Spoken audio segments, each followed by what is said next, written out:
Hi everyone. இந்த வீடியோவில் நம்ம என்ன பார்க்க போகிறோம்னா பங்குனி உத்திரத்தோட மகிமை பற்றி பார்க்க போகிறோம். ஏற்கனவே நான் ஒரு பங்குனி உத்திரத்தோட சிறப்பை பற்றி ஒரு வீடியோ போட்டிருந்தேன். இன்னும் கொஞ்சம் நான் சிறப்பான தகவல்கள் நிறைய படித்தேன். அதே சரி உடனே உங்கள்கிட்ட ஷேர் பண்ணிக்கலாமேன்னு தான் இந்த வீடியோ பதிவிடுறேன்.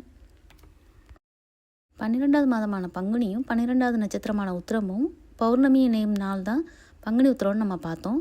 இந்த நாளில் தான் நிறைய தெய்வ திருமணம் நடந்திருக்கணும்னு பார்த்தோம்.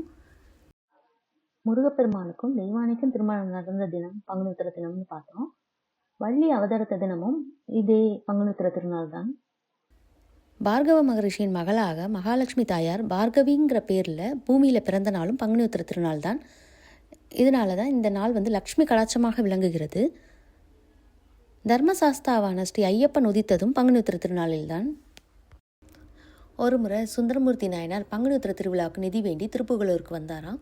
திருப்புகலூரில் அக்னீஸ்வர சாமியை கும்பிட்டுட்டு அங்கே கோயில் வளாகத்தில் இருக்க செங்கற்கள் எடுத்து தலைக்கு வச்சு தூங்கிட்டாராம்.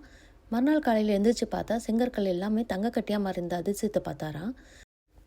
அதனால பங்குனி உத்திரத்தன்னைக்கு இந்த கோயிலில் சாமியை தரிசனம் பண்ணால் புது வீடு புதுமனை வாங்குறவங்க சீக்கிரமாக வாங்கிடுவாங்களாம். முருகப்பெருமான் சுவாமி மலையில் பிரணவ மந்திரத்தை உபதேசித்த நாளும் பங்குனி உத்திர திருநாள் தான். பஞ்சபாண்டவரில் ஒருவரான அர்ஜுனன் பங்குனி உத்திர திருநாளில் பிறந்ததுனால பல்குனன்கிற பெயர் பெற்றதாகவும் சொல்லப்படுகிறது. மேல்கோட்டை என்ற திருநாராயணபுரத்தில் பங்குனி மாதத்தில் வைரமுடி சேவை வெகு விமரிசையாக கொண்டாடப்படுது. இந்த தலம் தென்னக பத்ரிகாசிரமம் என அழைக்கப்படுது. வட பத்ரிகாசிரமம் செல்ல முடியாதவங்க இங்கே நாராயண பெருமாளை தரிசித்தால் பத்ரி போயிட்டு வந்த புண்ணியம் உண்டுன்னு ஐதீகம். திருவாரூர்லேருந்து 20 கிலோமீட்டர் தொலைவில் அகத்தீஸ்வரர் கோயில் இருக்கிறது. அகத்தீஸ்வரர் கோயிலில் அகத்தியரால் பிரதிஷ்டை செய்யப்பட்ட சிவலிங்கத்துக்கு பங்குனி உத்திரத்தன்னைக்கு நெல்லிக்கனி பொடி மற்றும் அரிசி மாவால் அபிஷேகம் செய்கிறாங்க. இதனால் சகல நோயும் போகுங்கிறது ஐதீகம். சந்திரன் பங்குனி உத்திர விரத மகிமையால் 27 கன்னியரை மணந்த நாளும் இன்றுதான் சொல்கிறாங்க. இந்த நாளில் விரதம் மேற்கொண்டு மகாலட்சுமி விஷ்ணுவோட திருமார்பில் வீட்டிற்கும் பேறு பெற்றதாகவும் சொல்லப்படுகிறது. அதே போலவே கலைமகள் சரஸ்வதியும் பிரம்மாவில் நாவலில் பங்குனி உத்திர நாளில் தான் அமர்ந்தாங்கன்னு சொல்லப்படுது. திருவையாறு பக்கத்தில் உள்ள நவக்கிரக சேத்திரம் திங்களூர். இந்த சேத்திரம் சந்திரனோட சேத்திரம். இங்கே இருக்க சிவாலயத்தில் ஆண்டுதோறும் பங்குனி உத்திரத்தன்னைக்கு காலையில் 6 மணிக்கு சூரிய கதிர்களும் மறுநாள் மாலை 6 மணிக்கு சந்திரனோட ஒளியும் சிவலிங்கத்தின் மீது விழுகின்றன. அப்போது சூரிய சந்திர பூஜைகள் இங்கு சிறப்பாக நடைபெறுது. இந்த பூஜையை தரிசித்தால் எல்லா வளமும் பெறலாம் என்பது பக்தர்களோட நம்பிக்கை. ஆண்டுதோறும் சென்னை மயிலாப்பூர் கபாலீஸ்வரர் கோயிலில் பங்குனி உத்திர விழா பெருவிழாவாக கொண்டாடப்படுகிறது. பங்குனி உத்திர விழாவில் மிக பிரபலமாக 63 புறப்பாடு நடைபெறுது.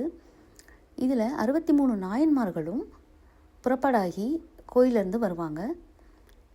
அதுக்கப்புறமா கற்பகாம்பாள் கபாலீஸ்வரர் திருமணம் நடைபெறுது. சுவாமியின் திருக்கல்யாணத்தை தரிசிச்சுட்டு வந்தால் வீட்டில் சகல மங்களங்களும் பெருகுங்கிறது மக்களோட நம்பிக்கை. முருகப்பெருமானுக்கு உகந்த பங்குனி உத்திரம் 12 என்ற எண்ணுக்கு சிறப்பு சேர்க்கும் நாள் இந்த பங்குனி உத்திர திருநாள். 12 கையும் 12 விழியும் 12 செவியும் கொண்ட முருகப்பெருமானுக்கு சிறப்பான நாளாக இந்த நாள் கொண்டாடப்படுகிறது. முருகனோட எல்லா ஆலயத்திலையுமே சிறப்பான விழா கொண்டாடப்படுகிறது. அதுலேயும் குறிப்பாக பழனியில் பங்குனி உத்திரத்தன்னைக்கு முருகப்பெருமானுக்கு கொடுமுடிக்கு சென்று அங்கு பாயும் காவிரி நதியில் தீர்த்தம் எடுத்து விசேஷ அபிஷேகம் செய்யப்படுது. காவிரியை பெருமைப்படுத்தும் நாளும் இந்த நாள்தான். வரப்போகும் வசந்த காலத்துக்கு முன்னோட்டமாக அமைந்திருக்கும் பங்குனி மாதம் உத்திர நாளில் நாம் இறைவனை வழிபட்டால் வாழ்க்கையில் என்றென்றும் மகிழ்ச்சி நிலைத்திருக்கும் என்பது உறுதி. பல மங்களகரமான தெய்வீக நிகழ்வுகள் நடைபெற்ற பங்குனி உத்திர திருநாளில் நாமும் இறைவனை வழிபட்டு சகல நன்மைகளையும் பெறுவோம். இந்த பங்குனி உத்திர வீடியோவில் நீங்கள் நிறைய பங்குனி உத்திர சிறப்புகளை பற்றி தெரிஞ்சுக்கிட்டு இருப்பீங்கன்னு நினைக்கிறேன்.